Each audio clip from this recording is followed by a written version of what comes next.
What is up? Welcome to Etsy Jam. We are super excited to have Rachel join us again from IndigoTangerine. Rachel chatted with us back in spring of 2016.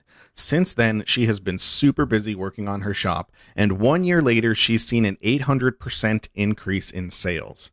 Stick around to hear about Rachel's Etsy-specific product development strategy, why she doesn't have her own website, the challenges of scaling an Etsy shop, and some tools outside of Etsy that she has found super useful. What is up, guys? Welcome to Etsy Jam. I am Gordon from Marmalead. And I am Richie from Marmalead. And if you don't know what Marmalead is, but you have an Etsy shop that you are serious about, you gotta go check out some Marmalead. I'm gonna make it real short, but here's how you spell it. marmalead.com. Go check it out. Marmalead.com. We also have a Facebook group that's worth checking out. But today we have a special guest. Gordon, tell us about our guest. We do have a special guest with us today. We have Rachel here with us today from IndigoTangerine. So first of all, thank you for joining us again, Rachel. Yeah, I'm so excited to be here. Yeah, and I say again because for those of you who might remember, Rachel was with us back in episode 14, which seems like forever ago, but it seems like it even wasn't that long ago at the same time. I don't know how that works, but that was back in August of 2016. So thanks for coming back and being here with us again. Rachel sent over this really cool note that she has basically increased sales over 800%. Basically over the last year or so, a little bit more than a year, I think. So when she said that, we're like, okay, well, you're definitely gonna have to come back on the show and tell us more about this. So I guess to kick things off here, you sent over some fun facts about yourself. So I'd like to go through these, and I'll interject some of my own facts as we go, and then you can tell me if they're true or false. How's that sound? All right, that sounds fun. And then if you want to embellish anything, feel free. But I will. Okay. All right. So the first fact is that 70% of her Etsy shop sales in 2017 were from Etsy SEO. Yes, that's a true fact. Which is awesome. That's really cool, and it's even cooler that you like go in and track that, and can go and say this number of sales is from this spot, Yeah. Well, it's a testimony to Etsy that also. They give us the opportunity to see that. Yep. Yeah. Great. Her shop growth between May of 20. Her shop growth between May of 2016 when she started using Marmalead until May of 2017 was over 800%. That's kind of a spoiler. I already told you guys that at the beginning, so that's true. And if you do the math, 560% of that is due to SEO. If you take the 70 and the 800, so boom, it sounds true too. I'm gonna go with your math on that. Yes. All I know is that 800% is a lot, and that's about all I know as far as numbers go. Good. Yeah. It's a good thing. Yeah. But yes, most of that has come. 70% of that has been verifiably from Etsy search. Yeah. Which is awesome. That's a huge chunk. Yeah. That's fantastic. Yeah. Your Etsy shop is your full-time job supporting a family of 6, which includes 5 boys and a new puppy. Yeah, she actually makes a 7. And she's down here sleeping right now, and I won't bother her, but she's surprisingly expensive. Oh, no. So she's fluffy and little. And you can see lots of pictures of her on Instagram, on our Instagram feed. We like to, she's like our mascot, IndigoTangerine mascot. Very nice. I'll have to check that out. Yeah, go for it. Yeah, IndigoTangerine shop. That's our handle on Instagram. Check us out. See lots of opal. Sweet. And you also have 8 cats. No, that's false. But I do have one cat, and I forgot to mention. Fun fact. Yes. And here's another fun fact. Both my dog and my cat are solid black. And another fun fact is that they hate each other. So that's been a little bit of an adjustment. So no to 8 cats. Yes, I do have one though. He deserves to be mentioned. Honorable mention for the cat. It's funny. That's okay. We've got a friend, Joe, who also has a dog and a cat, and they have a very love-hate relationship with one another too. That's probably a common thread for many cat and dog owners. I think we've all just reconciled ourselves to the tension. We're all living in the tension right now, and we're just adjusting to. You also have another Etsy shop. Sorry, go ahead, Richie. Oh, I'm looking at the puppy right now on your Instagram. It is adorable. Yes. Cool. And she knows it's a great photo too. Yeah. You also have another Etsy shop. We'll put her on for all a second. Which you just opened called Love Perks, and new, sounds like your new. puppy could be a mascot for that one too. Yeah, she probably will be at some point. She's already found her way to like eating some of the product. Yeah.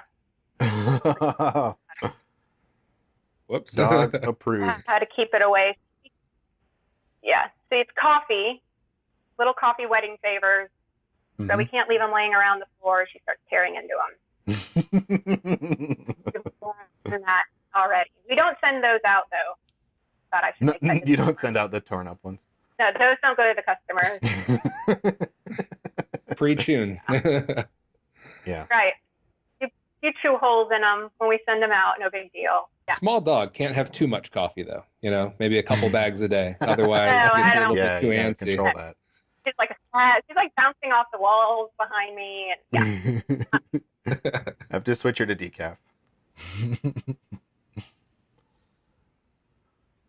You've also changed locations twice since May of 2016 to accommodate your growing business. That's right. Yeah, it's exciting. We haven't moved far, but we have moved.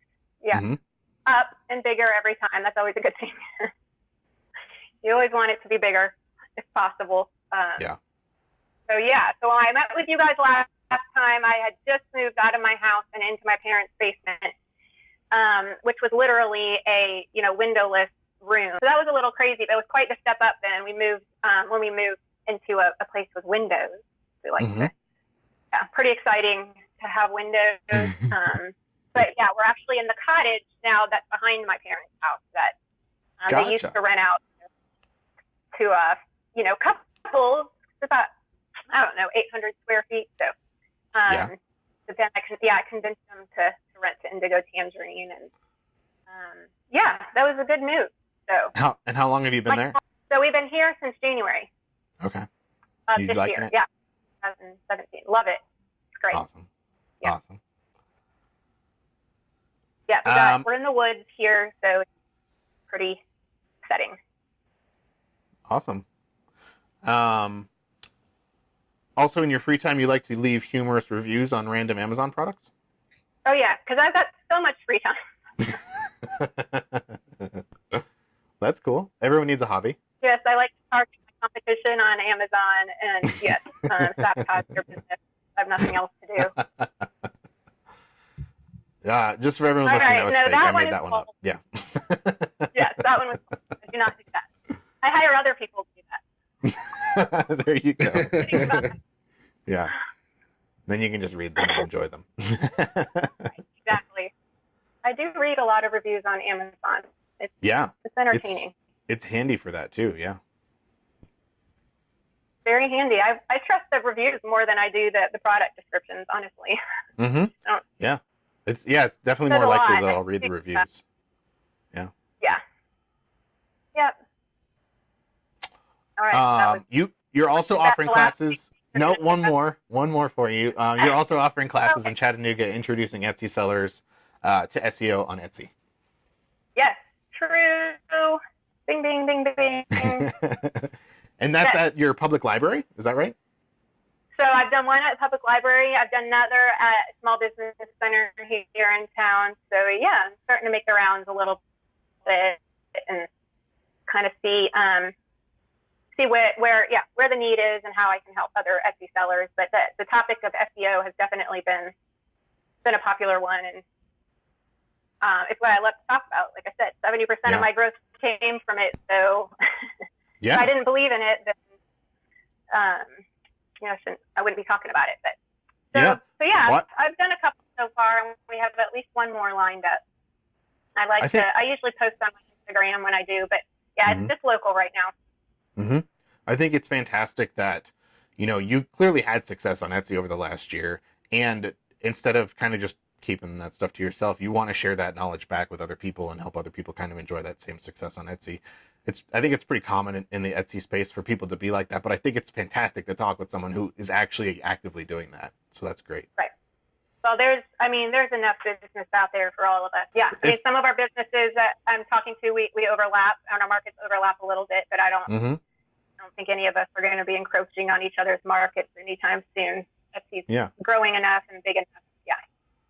So. Yeah. It's a big audience out there.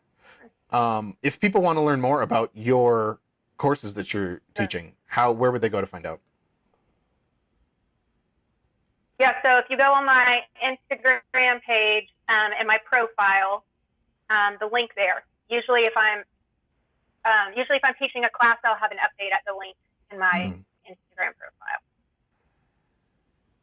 Awesome. And then I'll usually post something about it too. But awesome. I think the next one I'll be doing in September. Okay. Yeah, how often do you do them? Like every couple months or so? Well, so I really just started. The conversation locally about me doing it started actually back in March, I think. It just took me until July to really kind of get all of that information sorted out in a format that I could actually deliver it and make sense. So that's awesome. So yeah, I mean, I'm going to see if we can do it, at least once every couple of months. Yeah. See, Christmas will get a little busy. I don't know if I'll be doing it much after September, but see. That's awesome. And we'll have to remind everyone at the end of the show too, where they can go find out more about that after you have shared all of these awesome nuggets that you just sent over to us. You sent a bulleted list to us of things that you'd like to talk about, and as we're reading through each one of them, we're like, okay, yeah, we need to cover that. Yeah, oh, that's fantastic. Okay, so we could start chewing our way through those here in a second. But what the heck happened in the last year?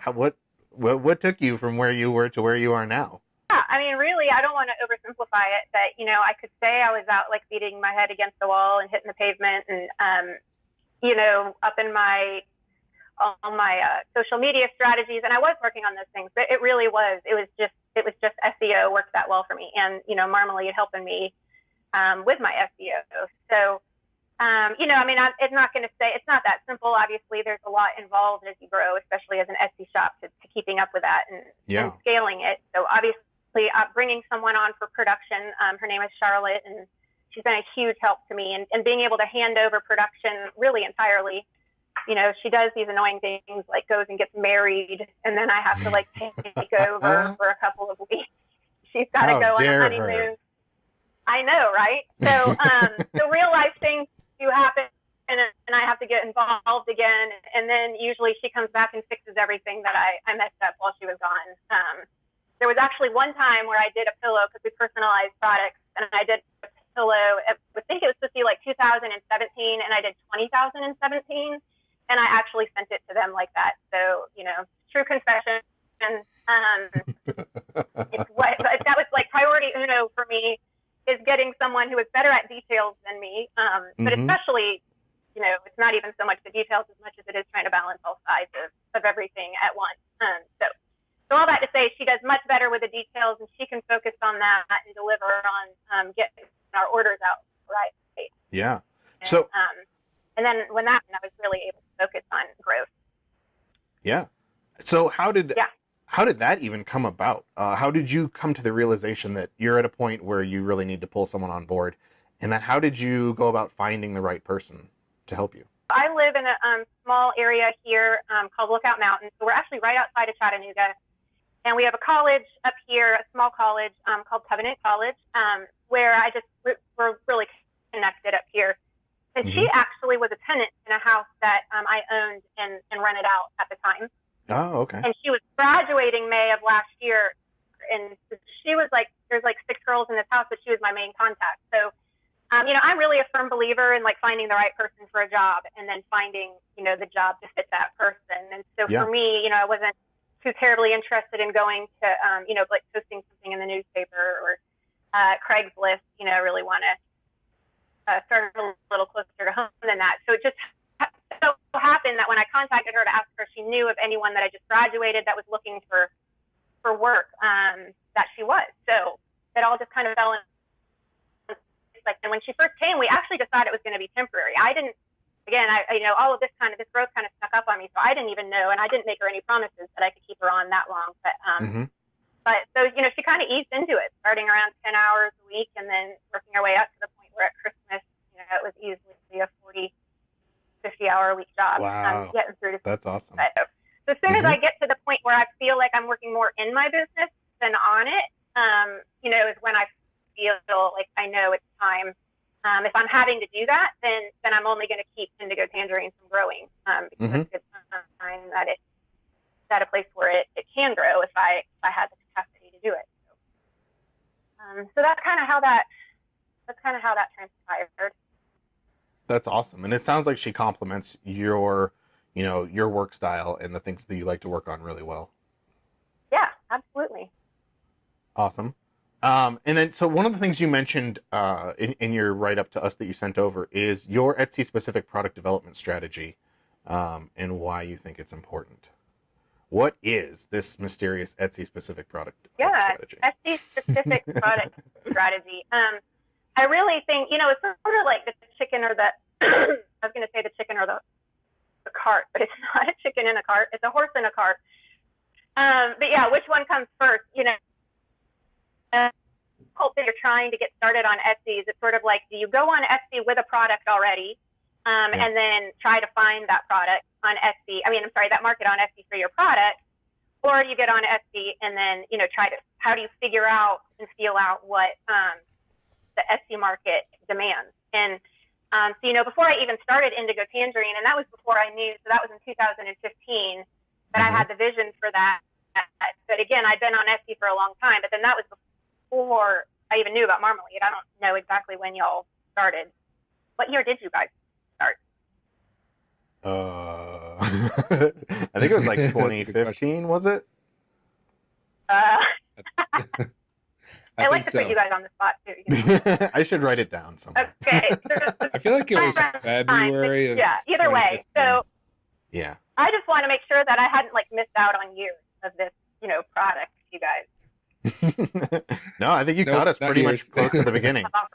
Episode 14 has to be somewhere near the start. Yeah. All right, good. So either way, I'm sorry, I keep messing with my earbuds. We talked about this beforehand, but I guess I have misshapen ear holes. They're just not staying in.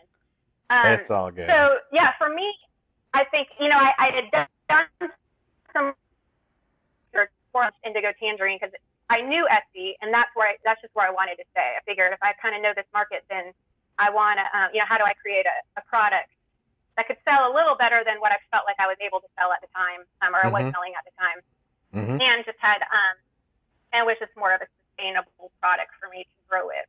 So I did a lot of research on Etsy and then in the marketplace to figure out where those two worlds overlap, like what's trending in the world, but also what's selling on Etsy. And really, that's how I landed on personalized goods. But even as I've grown IndigoTangerine, my product space is really limited to, so we do what we like to call rustically inspired personalized goods on my Etsy shop. So, excuse me, our biggest seller is burlap tote bags. We print on them. We don't embroider monogram. We actually print on them. And so my product base is pretty simple. And we have tables and we have linen tea towels. I think we do some signs. We do burlap signs now. But all of them pretty much across the board handle the same designs.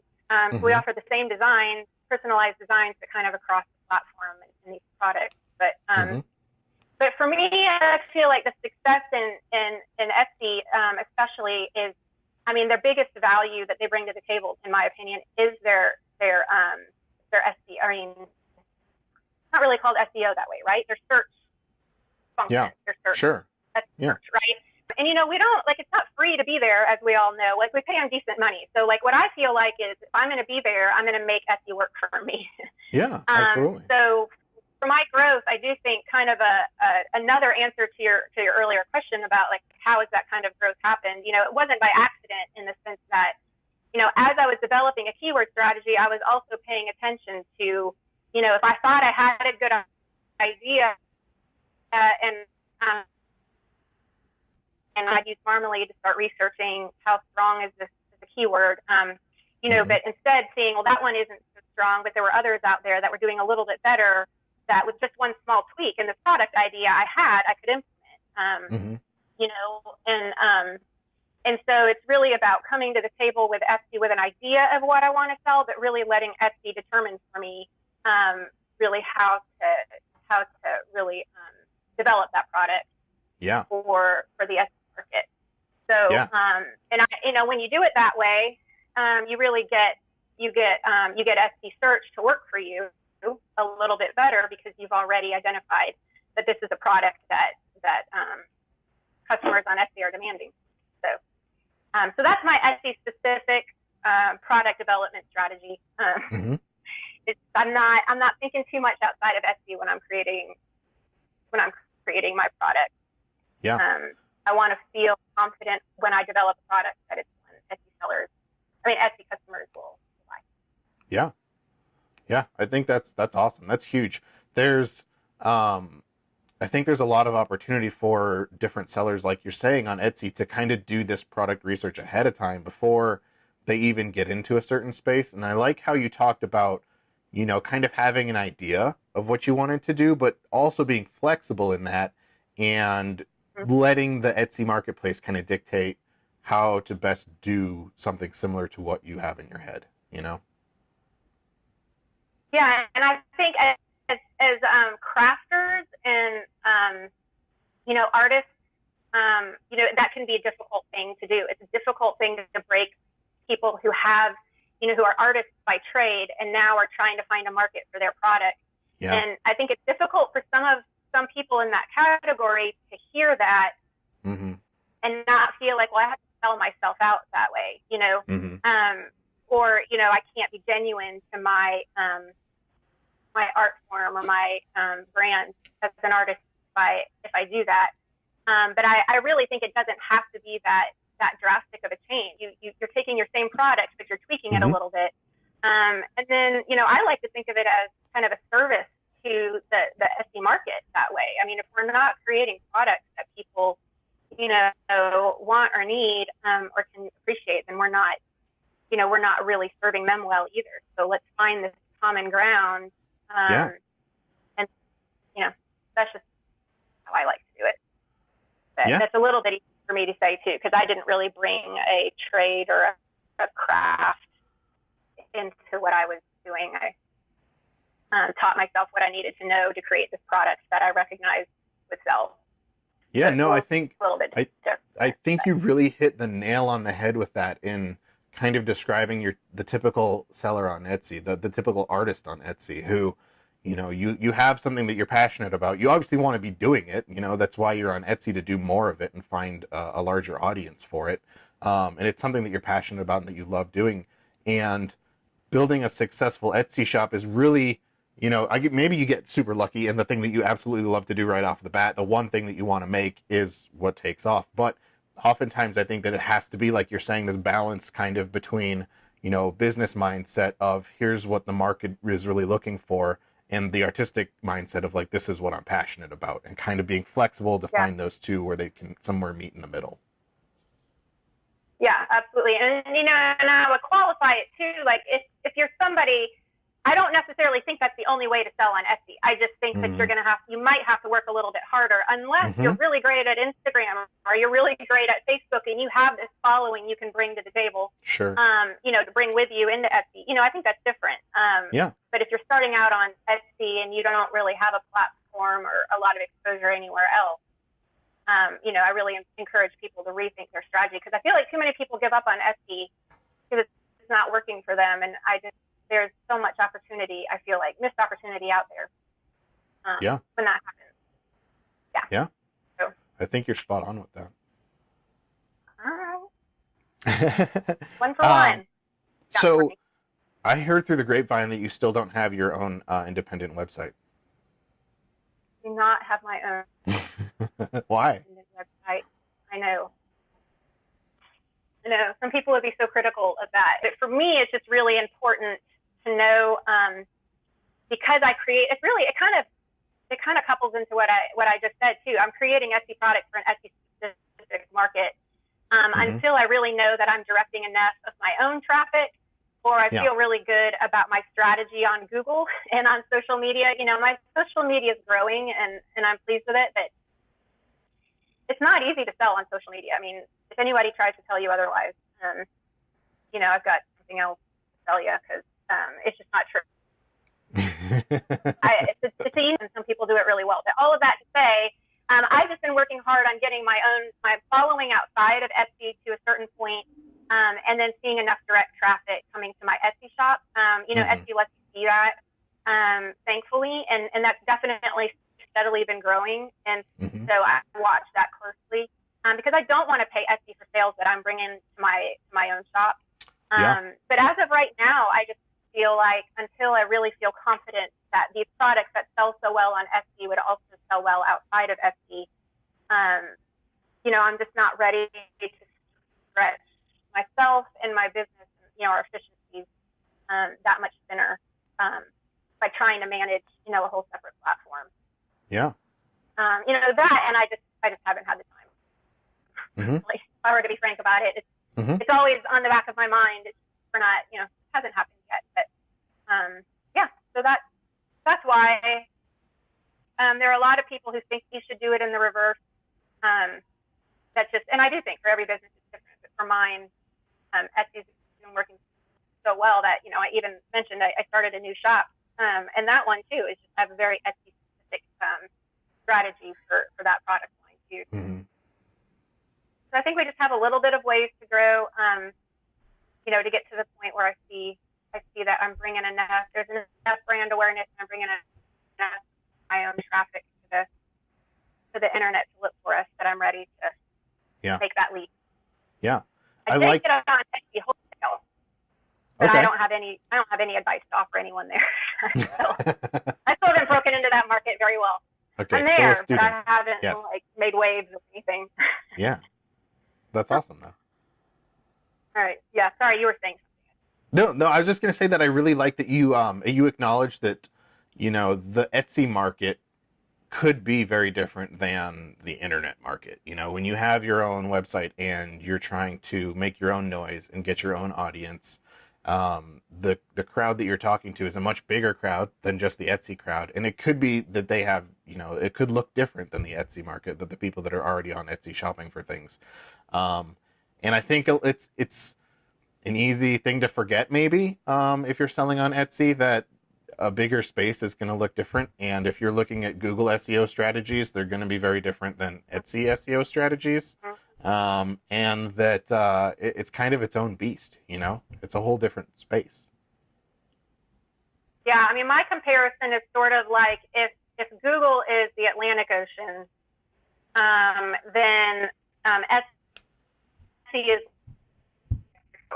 To me, I would rather be trying to be found in the Gulf of Mexico than in the Atlantic Ocean, because we're more, it's a smaller space to try to understand and to try to conquer than Google. But I won't touch Google with a 10-foot pole. I will be getting assistance for Google SEO.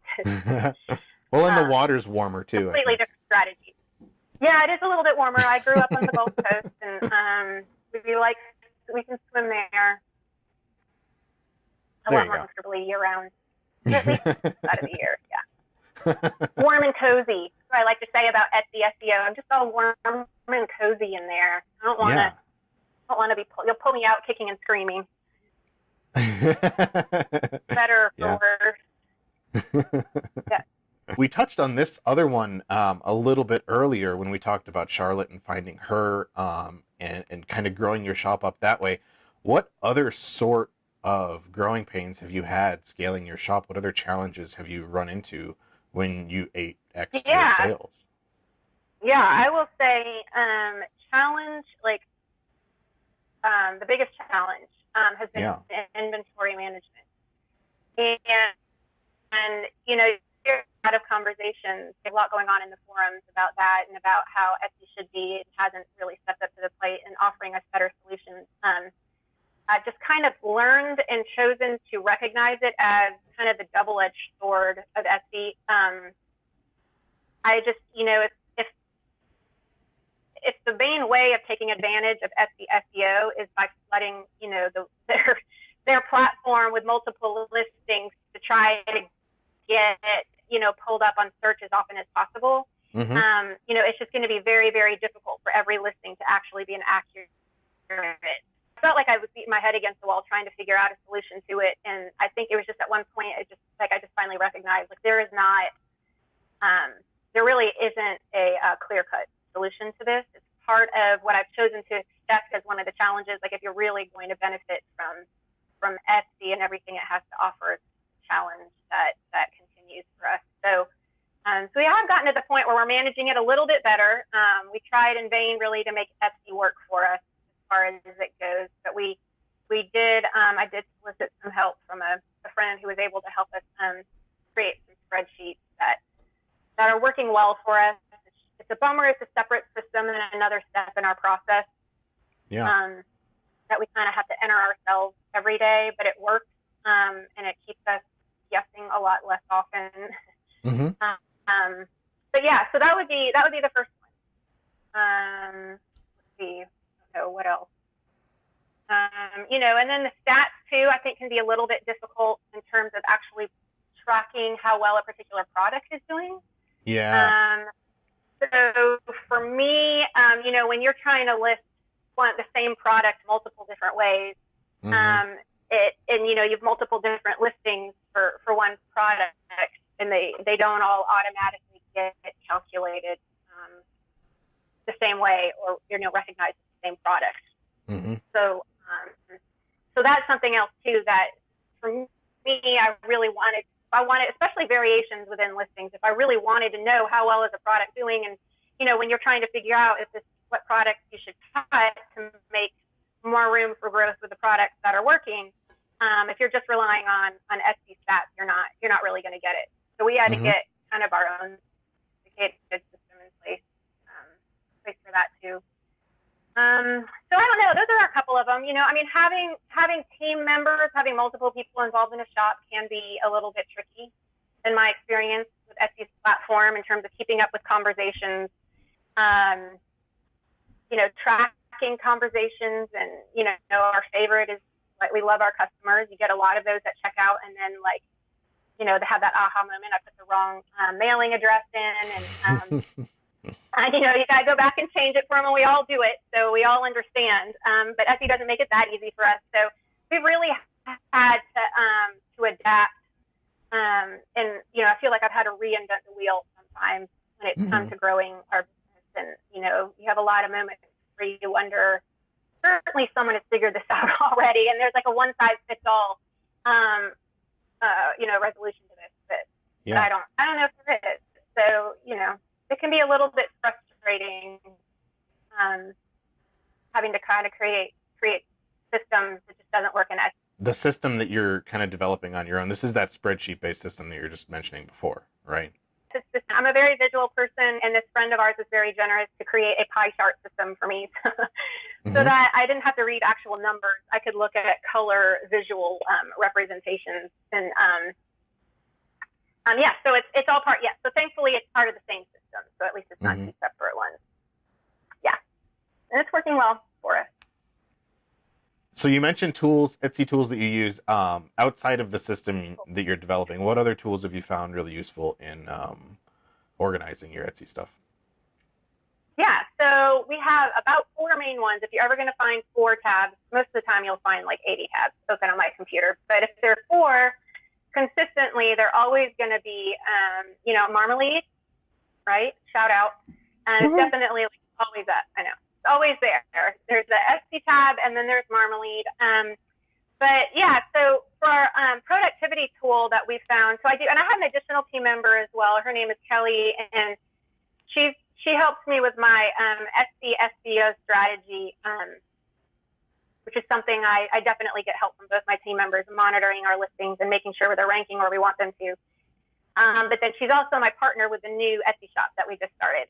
Nice. So, it's that funny thing that as soon as you bring one other person, into into your business with you, it stretches you. It's everything that was inside of your head that you just intuitively knew to do. You've got to somehow make sense. And then, and again, there isn't really a messaging platform on Etsy that works that well. There are some things there, but I didn't find them to be great solutions for us. So, so the tool that we started, first I started on Trello, and then I moved over to Asana when they got the board. And I think I mentioned that to you guys. I was using Trello a lot for monitoring. That was our main way where we went to monitor our listings and focus on certain keywords. And then I just found that Asana kind of had more of what we needed. Yeah. For 3 people. But so that one, we've really had to adapt it to our needs. But like, for instance, I use their functions available that basically every listing that we have on Etsy has its own, I think they call them tasks in Asana. We call them cards on Trello, I think. Yeah, that's right. But it has its own card basically assigned to it, where we have certain people assigned to that listing to monitor it for certain keywords and make sure that it's performing the way we want it to. I also use a program called, I do a lot of renewing. I know you talk about this sometimes on your show, and it's a common topic in forums, how important is it? I do a lot of it, auto renewing for recency, like some keywords, that I'm working hard to rank for. I'm renewing quite frequently. And obviously when I'm doing that, I don't want to be, flushing my money 20 cents at a time down the drain. So we watch that pretty closely. But I use SEOnsale.com for that, and I have an auto schedule set up for all of my listings, which I keep track of in Asana. So I know from Asana, each listing, how often it's renewing. So at the end of every month, I can go in and see how well that listing performed and whether I even made my money back off of my renewing investment. Yeah. So so those are my four main ones. Well, no, 3 outside of Etsy. Is that what 4? Oh no, I forgot one. ShipStation. We started shipping off of ShipStation. That's been a good move for us. Okay. Not the most important of all of the ones that we've done. Cool. Yeah. Thank you. Those are good ones for people to check out if they haven't checked them out yet. Yeah. With your renewal strategy, I'm kind of curious. Do you renew 100% of your listings that you have, or do you pick a certain portion of those that you kind of want to be found for and then suck people into your shop through those? What's your strategy look like with renewals? Yeah, I think for me, I'm guessing probably about 75% of my listings are on some kind of a renewal schedule. But I mean, there are some that are on renewal schedules for every 3 hours and some that are, for every 3 days. So it's not necessarily aggressive. I mean, I'm sure you guys, make people aware of this too. But, the more competitive a keyword is that we're trying to rank for, the more often, I'm renewing. Yeah. So, some of them I like to just have kind of be refreshed every 3 or 4 days. I was going to ask you too. So Etsy doesn't really do a great job of sharing with sellers, what keyword somebody typed in that ultimately resulted in a sale, right? There's kind of a gap there in that data. Right. No, and it's gotten worse with their new platform too. I'm not happy about it. Right. So but it sounds like you're super on top of your renewals and knowing like what to schedule and how often to schedule them. How do you bridge that gap to be able to kind of make sense of, data that you don't have? Right. So, it used to be, I don't know what happened when they switched it, but it used to be such that, and when I say switch, I'm assuming everybody knows what I'm referring to, like their big update that they did recently with the shop manager and all of that. All of a sudden it started delaying stats for us that didn't used to be delayed. So I used to be able to much more closely follow it in the sense that when there was a product that would sell or a listing that would sell, you can go inside of that listing and you can go to the stats for that particular listing. And it would show you, like, that very day, what keywords brought somebody into that listing, right? So what I could do in that when that used to work and it was in more real time is I'd get a sale and then I'd go inside of that listing and see, well, what are the keywords that came into my shop that day? But then it was still, I mean, there's still a little bit of gap there, but less than there is now, I feel like. Because I could still make some pretty logical conclusions if there's only, 3 or 4 keywords that actually directed someone to this listing today.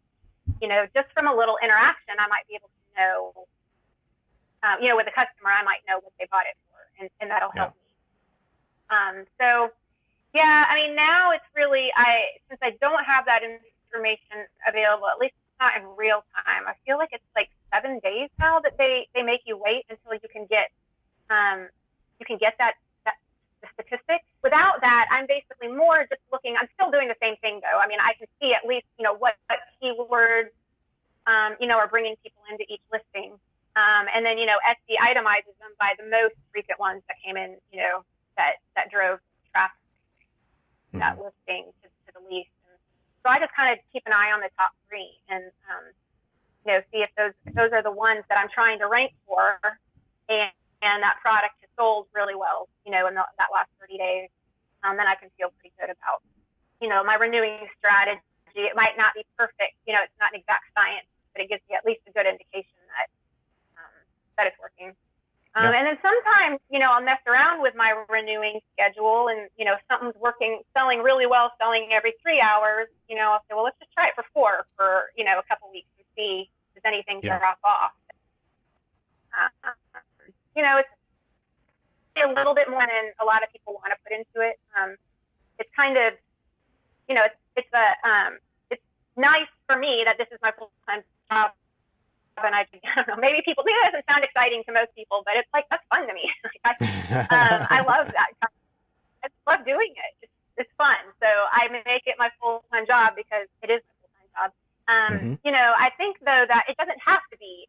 You can make as much or as little out of it as you want. It's one thing one way to start is, one keyword and just watching it pretty closely.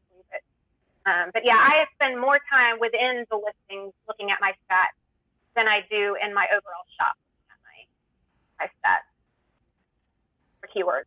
One of the other things that you mentioned too, and we've kind of talked about this already a little bit, but in case you want to add any more to it, you talked a little bit about why you think Etsy exclusive sellers should be focusing less on their social media campaigns and more on Etsy SEO.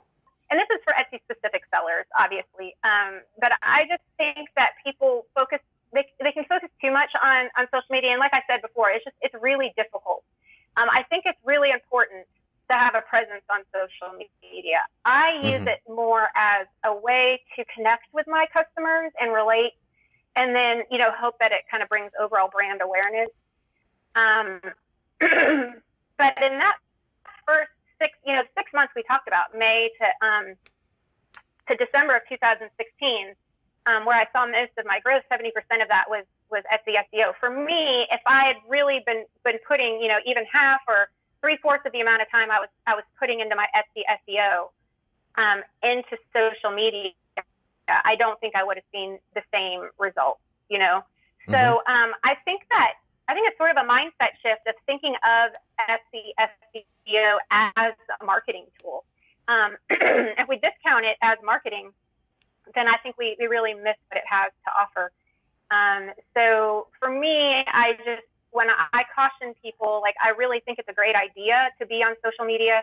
And I think it's important that if you're really trying to get going on Etsy, again, like I said, we pay Etsy enough to be there. I really feel like we should make them do the heavy lifting. So for me, that was just my strategy. But I kind of recommend other people consider it too, unless they're just gurus in social media and, they just got it down. I think if you really put that same energy into the SEO, you'll see better results faster. I'm all about going after the lowest hanging fruit, and SEO is the lowest hanging fruit. Yeah. I mean, there's Etsy doing the marketing. Let them do the marketing and bring the market to us. Is what I tend to think. Yeah, exactly. They've built up this audience, and the audience that is there on Etsy is searching because they're looking to make a purchase. You know, on social media, not everyone's in that same boat. So, Right. Yeah. No. Yeah. You've got a hot market already, at least. Hot leads, I think they call them in sales, right? By the time they get to you on Etsy, they're a lot warmer at the very least than they are when they're, scrolling through Instagram. So. Sure. Yeah. Absolutely. Like you said, I think social media is really brand awareness, and you get that. It's an entertainment platform. And when you start seeing things pop up, you become aware of the brands and you become aware of the stuff, so that when you are in more of a buying mood, you're going to gravitate more towards the ones you've already seen. Right. Yep, that's right. And I mean, Etsy is kind of become a social media platform too. I mean, they give us places to do our updates, and I think those, I don't use them as much as I like, but I know that they're valuable. I mean, once someone likes your shop or likes your product, Etsy's doing the work of, popping you up in their searches and when they log into the shop more often. And, that's social media. So I guess, that would be, that's true. To think about too. Don't discount Etsy as a social media platform either. But that said, I also am aware something to be said about having all your eggs in one basket. And so that's why I said, I wasn't discounting social media entirely, and I'm not advising anyone to do that, because you do want to be in more than just one place online. But I think not where I was putting my focus. So. Makes sense. You talked about renewals a bit. Have you ever done anything with promoted listings on Etsy, or are you more of a fan of putting your money? Oh yeah, I do all promote. I promote all my listings. Yeah, I'm glad you asked that. I promote all my listings. And I know there's lots of different, thought processes out there, about that too. Who knows Etsy statistics and how accurate they are. I get about a 10-time ROI on my investment with Etsy promoted listings. And actually, there was a time where there was a few months ago, we saw a decrease in sales, and I had gone in and I'd done something, and then I remember what end of that month, we were just like, what happened this month? Just wasn't. It wasn't an awful month, but it wasn't what we were used to seeing. And when I went and looked in my promoted listings, I realized I was down. That's where my sales were down with my promoted listings as compared to previous months. And so I went, tried to remember what I changed and made some adjustments, and then we saw things pick back up again. So, gotcha. For better or for worse, I'm a believer in them. I will say I don't put a lot of thought or strategy into them though. I go in and I set like one low bid across the board for all my listings. I don't, I don't spend a lot of time with each listing messing around with bids. So, and they're pretty low. I mean, they're usually between 10 and 20 cents, I think, a bid. I see a really good return on that. Yeah, definitely highly recommend it. Awesome. Yeah, I don't like that Etsy stats don't give us as concrete, it's black and white information, because I do think, like I said, I think they tell us pretty well that it's working. I can see my promoted listings are working. I wish I knew better what was working, what wasn't.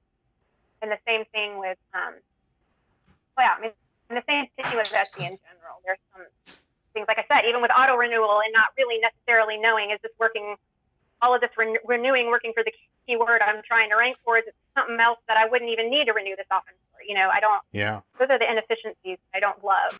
But it sounds like you're doing a pretty good job of filling those gaps as best you can, and making good choices in doing it. You're having success there. Yeah, we're doing the best we could. Yeah. Wish there are times where I'm thinking, I don't know, what if there was a few $100 I could have saved this month? And I don't love not really being able to know that. Yeah, sure. As I would like, but yeah. It's a good.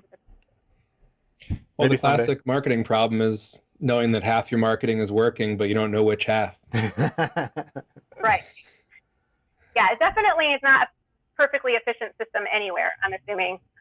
I have a lot of experience elsewhere, but yeah. Well, you just don't know where someone came across something. I could come across, Gordon could tell me about your product. And then I go to Etsy search and I search for it and I find it there and you think it came from search, but actually it came from a direct referral. Or, you could, just That's true. things like that. I mean, there are so many different places you're not sure where it came from. Or maybe found it in search and then later saw it on Facebook and was like, oh yeah, I meant to buy that thing. Click Facebook. Now all of a sudden you think Facebook is sending you, but it sort of was, but it was kind of an assist, Right. And I think that's where it gets really blurry these days, because people come into it from all different ways with the internet, because most of the stuff is internet based. Before the internet, I mean, it was like, okay, where'd you see this? So I saw it on a billboard and I called you and now I'm ordering it. Right. Or the phone book, hey, you were in the phone book. Phone book. I remember those days. Right. Had to be in the phone book. Well, find something, you pull out the yellow pages. Right. Yep. The white pages or the yellow. That's right. Yep. The yellow pages was your by category, and you'd look something up and be like, oh no, go see this instead. Pizza. No, that's under restaurants. I forgot about that. Yeah, that was fun. For a good time. As somewhat of an aside, apparently they started selling, like when those first came out, they started selling ads in the yellow pages and whatnot. They would go to a place like a pizza place and they would install a separate phone with a separate phone line. And they'd say, we're going to show you this is working because when that phone rings, it came from the phone book. Because it's a different phone number that's only published in the phone book. And then they would come and they'd say, okay, so but if you don't like it, we're going to come back. We'll take the phone away. No problem. They'd come back and they'd say, nope, keep the phone, keep the ad. It's working. Yeah, that's Pretty a good clever. strategy. You get resourceful, right? Yeah. And now that's very direct. There's not much question about how that's going. Unless the Yellow Pages guys are buying a lot of pizzas themselves. The Etsy comparable to that would be, the one way I like to try to at least get some better idea of where my traffic is coming from is coupon codes. Because yes. A way that I can tell, like, did this, if I know I only published this coupon code in this one place, the very least that tells me, something.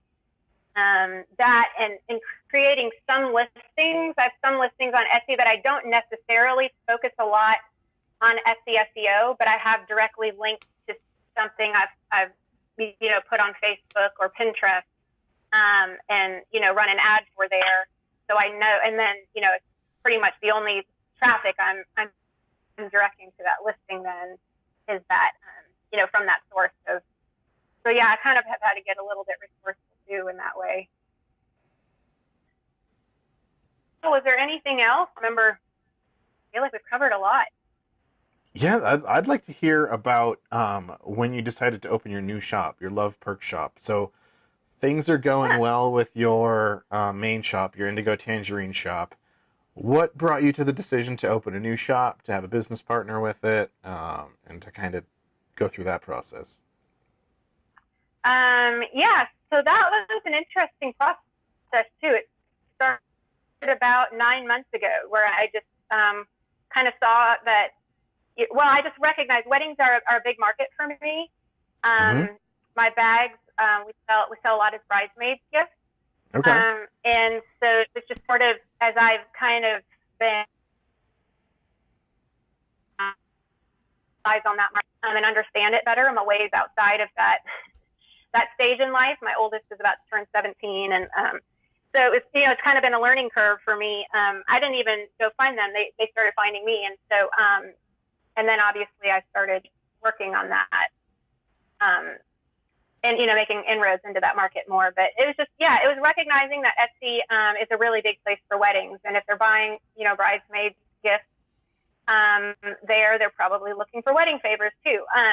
And it just so happens that this friend of mine that I opened it up with, Kelly, she and her husband are partners of a local coffee roasting company here in town. So, again, it was kind of the lowest hanging fruit in some ways. It's like, well, we've already got the coffee, so let's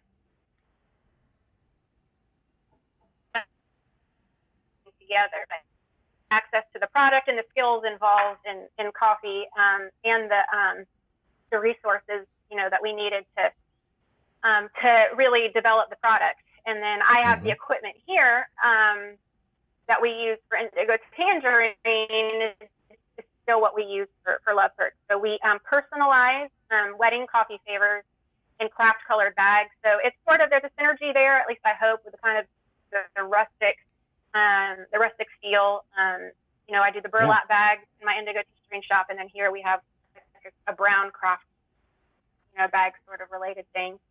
And then, it was just sort of recognizing I didn't feel like I had the capacity to manage 2 shops. It's a lot of work, and I don't discount it. So once she was on board and interested, we just decided we'd kind of try to combine those skill sets, make it happen. And then it just seemed to me that it was just its own shop. It was just unique enough, or specific enough of a product that, IndigoTangerine, even though a lot of our business comes from bridesmaids, I don't really consider ourselves a wedding business, by any means. So to start something that was really specific to weddings and events, which is where we're focusing our strategy, made sense. And then again, it was doing some Marmalead keyword research. We didn't have it if we didn't firm by our market research that there was a market on Etsy specifically for coffee related wedding favors. So that's awesome. Yeah, we literally just, maybe our first listing's been in the last several weeks, and we've gotten a few sales on there. We're starting to see some activity. So it's a little vulnerable to start over again on Etsy, because so much of your growth on Etsy is like once you get established, you really start, it's kind of snowballs from there. To start over again, it's sort of like, are they going to like me over here too? Yeah. So, we just kind of go for it. And right from the beginning, we launched some products and didn't see a lot of activity right away. So I went right back to the drawing board with our design, did a little bit more research and, kind of tweaked a few things and brought it back out there. And then, it's definitely gained some more, engagement and activity since we've done that. So that's been encouraging. Give the people what they want. Yeah, absolutely. But besides doing product research, I mean, you've been through, starting up new shops several times now. What advice would you offer to somebody who might be starting their very first Etsy shop, aside from, go get out there and find that match between your passion and the market that Etsy's bringing to the table? What other advice would you have for somebody who's just getting started with a shop? Yeah, again, I think it kind of goes back to what I've already, kind of touched on, the whole that I would just really focus on Etsy, and don't get too distracted by, all the people who are telling you need to be on Instagram, you need to be on Facebook, you should be, learning how to create Pinterest ads. And, again, not discounting that advice, but I really think it's one step at a time.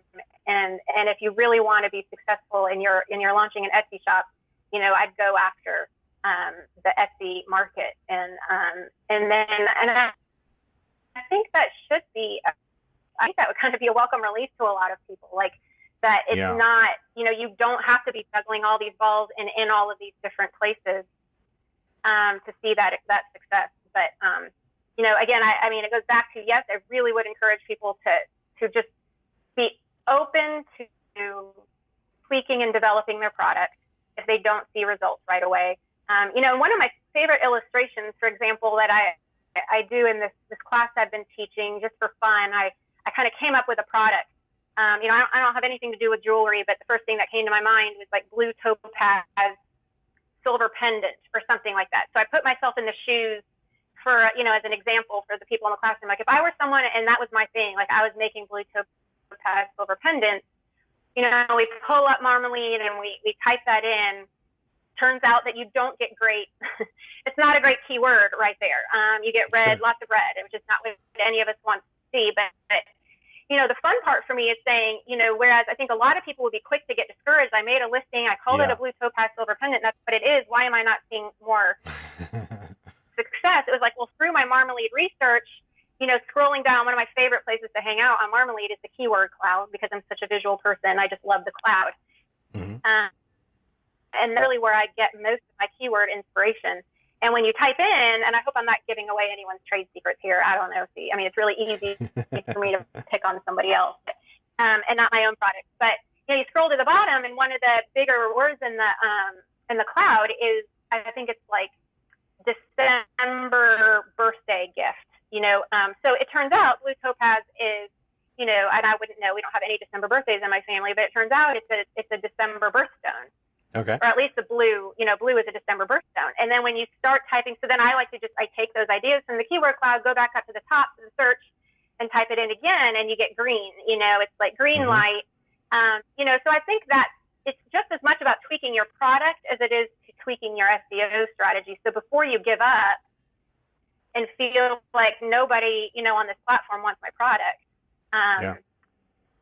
it's about, but again, if you're trying to juggle a lot of balls in your wholesaling and you're at all the local craft markets too, and you're trying to gain a presence on Instagram, you're going to have a difficult time finding that traction on Etsy because it's a little bit of research. I would also really recommend that they just, limit the amount of products that they start with, and, start slowly introducing products as they see building traction with those products. To try to launch on Etsy 100 different listings, it's going to be overwhelming, and you're going to miss a lot of opportunity of trial and error, which I think is just really important to developing the right products for Etsy.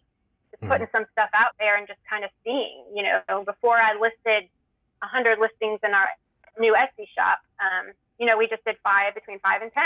And then, now we're just kind of given those time to see what's working and what's not before I put a whole lot of energy into a bunch of listings, because listings are a lot to keep up with. I mean, there are people on Etsy with like thousands of them, and I don't know how they do it. Yeah. Honestly, anytime we have to make an edit in anything and there's like 100 listings we've got to go back and do, it's just a lot. So like add 5 more photos to everything. Overwhelmed quickly. That's right. Yeah. What kind of a curveball was that? Just log in one day and I'm supposed to come up with 5 more photos? Come on. Yeah, actually, that was a welcome improvement for me. I was pretty excited about that, but it did throw me for a loop. I didn't see it coming. Probably should. I'm sure you guys gave us the warning. I don't think we did. No, but it's your fault. That's why I didn't know. It's all right. Yeah. So I had. I think it surprised a lot of people. A lot to go in. Yeah, it was a big one. He really dropped a big one on us that day. They dropped a few big ones on us. We don't have time for that. I like that they started giving suggestions about what to put in the photo slots. Yeah, that's helpful. Like get a picture of it in this corner. Now move it to the other corner and get a picture of it there. Show someone holding it. It was a very common question about what do I do with 5 photos, let alone 10. Yep. But we have the advantage of in our products, kind of lifestyle related products. We can get creative lifestyle kind of photos. But yeah, I was talking to someone recently who does candles, and they were like, there really is only so many different ways. Here's the candle lit. Here's the candle not lit. Yeah, that's exactly what we were saying. Just a candle on a shelf, candle on an end table, and unfortunately, none of it helps us be able to smell it. Just yeah. Candle next to a candle. Right. Yeah. I wanted to mention your course again for anyone who's interested in going to it if they're nearby you. So yeah, and you said you pointed them into your Instagram account, which is IndigoTangerine Shop. That Instagram? IndigoTangerine Shop. Yep. Cool. And so we can link to that from the blog too, for this podcast. So if you're interested in finding that and checking out Rachel's course, that would be the way to do it. And if you want to pick her brain in person, that's a good way of doing that too. That's right. Come and say hi. Let's meet you. We get you some new subscribers each class, I think. So Awesome. I'm really clear with them. Like, you can use the free version. It's not as good. You're not going to get as much out of it. Pay for the paid version. It's worth it. It'll make your investment back. Yeah. Put the work into it. My favorite thing about SEO is really, I mean, SEO. See, I said it, SEO. I think I need to, has anyone like trademarked that one yet? SEO. You know, I don't know. SEO? I don't think it should you. be. Every time I try to say it, SEO. SEO. I like it. We could probably say it. I don't know about trademarking it because it's got their name in it, but you could probably say it. You can get away with saying it. Well, come up with a different spelling. Anyway, what I was going to say is my favorite thing about it is I really feel like you can get as much out of it as you put into it. If you put a little bit into it, you'll get a little bit out of it, you know? So I think no matter what you're trying to do with your business on Etsy, whether you want to go big and make it your full-time job or you're a happy hobbyist who would be happy getting, just kind of supporting your hobby. I think there's a place for all of it. It's not an all-in or all-out kind of thing. Yeah. That's awesome. That's awesome. Well, thanks, Rachel. We went through a bunch of things. Yeah. Well, I got to pull out Opal. Are you guys ready to meet Opal? Yeah. Can you hear me okay? Yeah. Okay. All right. I'll get her out. All right.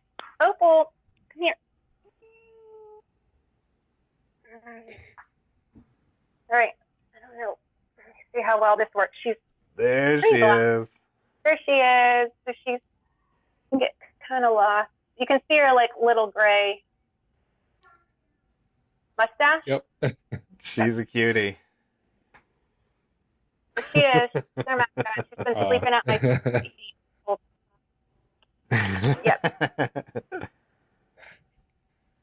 Nice Soon to to have be a Love little. Perks mascot. Right. I didn't bring any of my boys to show you. They're not nearly as cooperative. Understood. They're not very happy about being on camera. So, and she's a girl too. That's an important thing. That's an important distinction. Actually, right. both my dog and my cat are girls. Yeah. Are they? When you have 5 sons, you try to balance out, the hormones and the testosterone a little somehow. However you can. Yeah. All right. Well, thanks for having me. It's been fun. I always love being here. Absolutely. We love having you. Glad you came back. Yeah. And as per your question, I wish I had a central place on the internet. Like I should. I should have like a website or a blog or something by this point, but I don't. That's yet another one of those. Probably get IndigoTangerine its own website first, and then maybe I'll get to the next step. Because ultimately, that's what I love doing. I love talking about this. I love small business. I love, talking small business and helping other people strategize and problem solve. So, as entrepreneurs, we're never happy where we are. That's never right. content to stay there. Yeah, I think we're about through everything. I don't know. You had a bunch of great stuff to share, so thank you so much for bringing all that to the table and walking people through your thought process. Maybe getting them to think about things a little bit differently and try something new if they haven't done that before. At least know there's light at the end of the tunnel and a good strategy that has worked for you. So that's awesome. Thanks for doing that. Really appreciate it. So reach me. I love talking to people. You can reach me at Rachel at IndigoTangerine.com too. That's always a good. Perfect. Did that go through? Did that cut out? Rachel with EL, not an AEL. That's important. There you go. RACHEL at IndigoTangerine.com. Perfect. That's okay. Awesome. Thanks for doing that, Rachel. I really appreciate it. All right. For everyone else, we'll see you guys next time on Etsy Jam.